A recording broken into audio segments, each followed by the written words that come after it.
नमस्कार, आप सभी का बहुत बहुत स्वागत है चुनाव मंच में, इंडिया टीवी के इस मंच पर जहां हम देश में चलने वाले इस चुनाव की चर्चा करेंगे। मैंने पिछले 47 साल में बहुत सारे चुनाव देखे हैं, लेकिन 2024 का ये चुनाव कुछ अलग है, अनूठा है।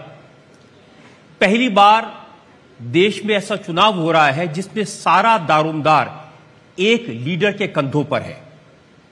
नरेंद्र मोदी के काम पर, नरेंद्र मोदी के नाम पर, नरेंद्र मोदी की हिम्मत पर, नरेंद्र मोदी की नीयत पर और नरेंद्र मोदी की नीति पर।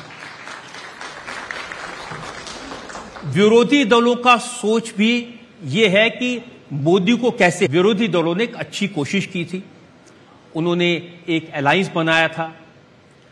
उस अलायंस में हमें याद होगा जब हमने मंच पर सारे नेताओं को एक साथ देखा था, शरद पवार, ममता बनर्जी, लालू यादव, अखिलेश यादव, स्टालिन, सब लोग, बड़े बड़े लोग, तो ऐसा लगा था वाकई में एक फॉर्मिडेबल चैलेंज नरेंद्र मोदी के लिए खड़ा हुआ है।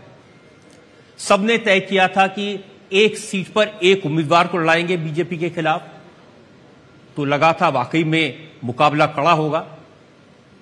नाम जब आया इंडिया अलायंस, तो उसके बारे में भी एक असरदार बात थी। इंडिया की लड़ाई होगी, मोदी से लड़ाई होगी। लेकिन हमने देखा कि वो अलायंस जितनी जल्दी में बना था उतनी जल्दी में बिखर गया। जिस नेता को इस अलायंस का कन्वीनर बनाना चाहते थे, लीडर बनाना चाहते थे, वो चाचा सबसे पहले पलटे।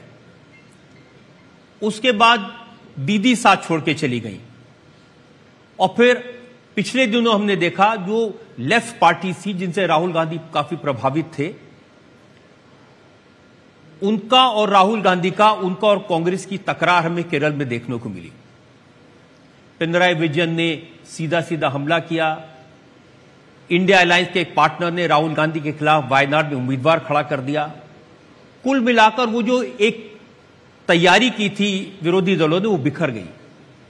इसलिए चुनाव वन साइडेड लगने लगा।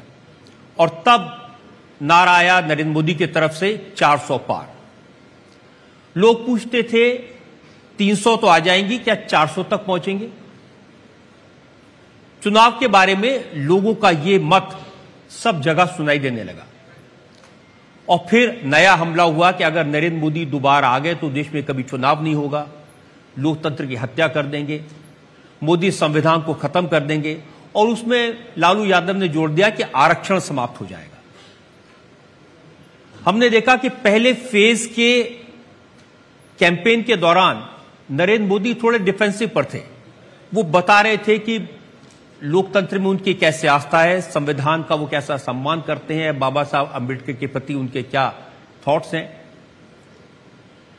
लेकिन पिछले 4 दिन में देखा मोदी ने बाजी पलट दी।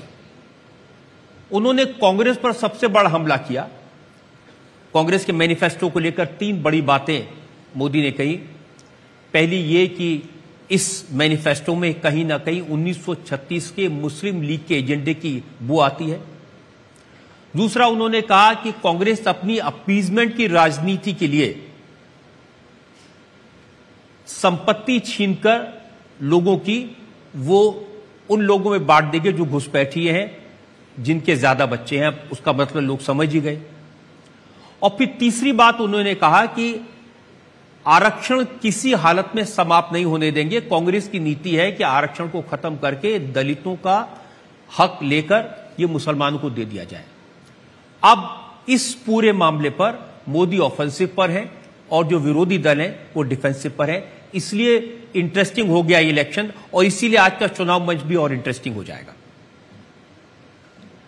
आज दिन भर हम ऐसे सब विषयों पर चर्चा करेंगे जो सीधे सीधे चुनाव से जुड़े हैं, लेकिन घूम फिर कर बात बार बार नरेंद्र मोदी पर आएगी।